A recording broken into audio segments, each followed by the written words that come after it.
I got here in 1983. I expected to be here for 3 years. I had no idea that the economy here was crashing so badly. I came from the Boston area, which was the first boom in the high-tech economy. My father was in tech, and so I was really kind of clueless, but I followed Peter Bolin here and the architectural opportunity to work here. The first day I was in Pittsburgh, I went out to Indiana for the first project I was working for Rochester and Pittsburgh Coal Company with Peter, and we were driving out on the parkway and you went by the Eliza furnaces. That afternoon when we came back, they were gone. They had blown them up that day. So that was my introduction to Pittsburgh. I found out that Bill Bates worked, I think, in the Eliza furnaces. The other reason, of course, is my wife. She's from Pittsburgh. We ended up staying because of the relationship that we built with Carnegie Mellon and my background working at Syracuse University. I got my license in New York, and my experience with laboratory design ended up bringing me to Carnegie Mellon, and I ended up doing laboratories, and ultimately we did the Software Engineering Institute, which got a National Honor Award, and that sort of set both the firm and my career off staying in Pittsburgh. So I come from a family of architects. My great-great-grandfather was Daniel Burnham, and I didn't really influence me when I was younger. I didn't know who he was, but I started realizing as I went through architecture school that a lot of the things that he advocated for in Chicago and creating the plan of Chicago related to reconstruction and rebuilding of cities.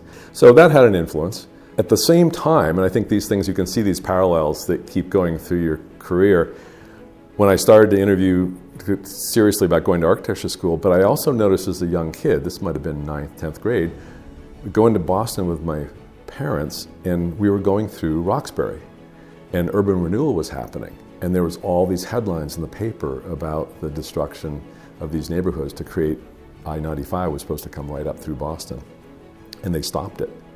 And so that was a big event in urban renewal history. I ended up reading a book about it my freshman year in college called After the Planners. And so that sort of set me off on preservation, community planning. My interest in historic preservation is not about the traditional thinking about styles and names and dates, although those are obviously very important. It was more about how these buildings contributed to a sense of community, a sense of place, which that's a word we never used, but a sense of community memory, that these were parts of making a healthy community.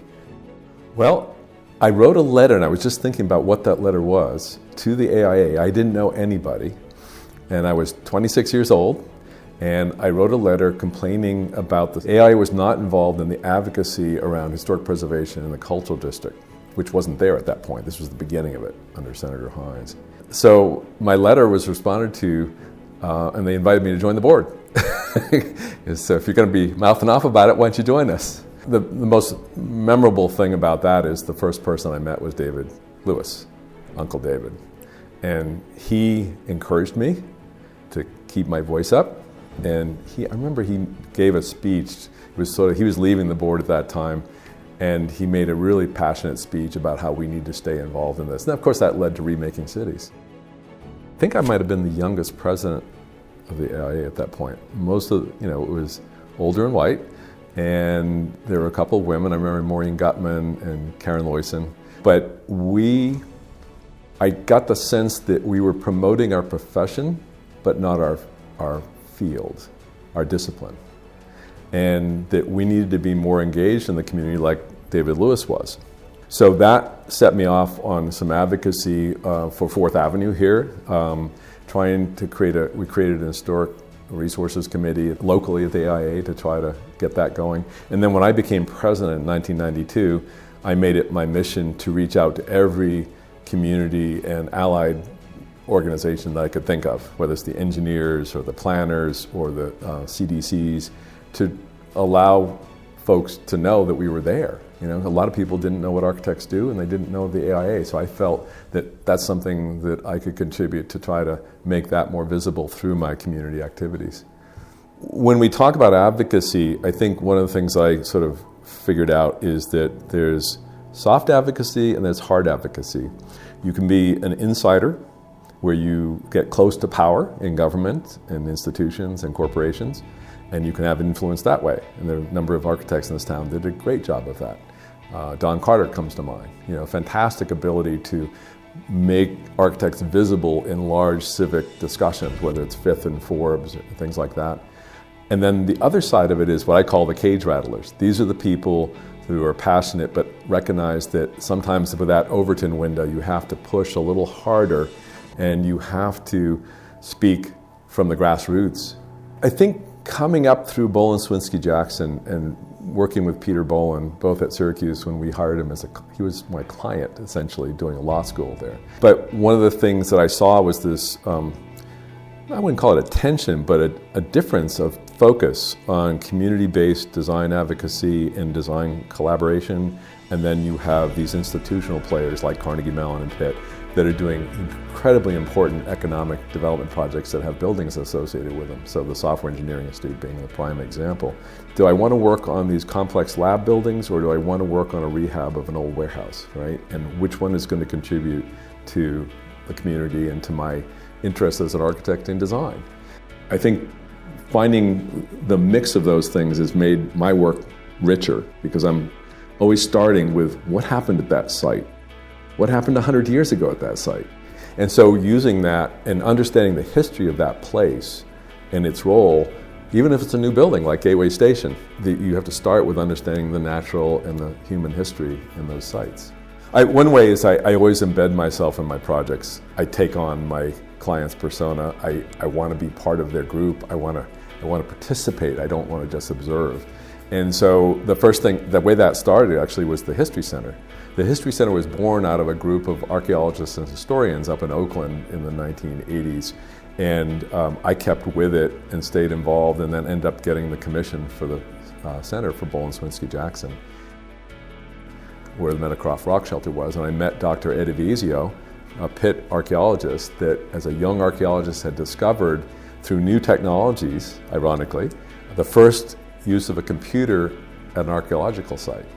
So all of a sudden my software engineering Carnegie Mellon stuff connected to a 16,000-year-old archaeological site, and so we ended up learning about how they did their work there. And for 5 or 10 years, all I did was help them keep the lean-to shelter that the archaeologists built intact. And then we got $1 million in the early O's, and we were able to build the shelter you see today. It's a project I always like to say that you would do in a design studio that you would never expect to build. And so with Dr. Evisio's vision and the passion that he had for that project, we got it done. I met a guy named Chris Rawson, who was the expert on August Wilson. So we ended up going into Eddie's restaurant, which was still standing around the corner from the site, which was an old gas station. And we climbed all through it. It had been abandoned, and there were original stools were still there, and menus and photographs, all kinds of stuff. It was a treasure trove, and I immediately called the History Center and I said, "You've got to have this stuff." Unfortunately, it got torn down over a Thanksgiving weekend. I won't blame a certain city agency for that, but we blew it as advocates, and that's where I met Kim Ellis, and she is the niece of August Wilson. We got together with PHLF and others and said, we need to do something about the quote-unquote non-special historic buildings. These are buildings because of the community memory. They don't have any architectural significance in and of themselves. They are memories. So that introduced me to Paul Ellis, Kim's brother, who after August died in 2005, came to me and said, I was told I should talk to you about restoring my uncle's childhood home. And the Pittsburgh Foundation gave us some funds to do a master plan and to come up with a feasibility study to figure out how to reuse it. And that led us on a 15-year journey. It started in 2008. So that led us to taking the original map, a historic map of the Sanborn map, and blowing it up to the size of the whole wall of the reading room on the corner so you could see it from the outside world. And so what that meant is that we could actually tell people that you can go to the site of Fences or any 7 Guitars. And so you started to learn about why he picked these locations. And then we put the stool below the map, and we got a big hunk of African zebra wood, and we got the 10 plays, the written documents, and put them on that desk. and it's there for kids to read.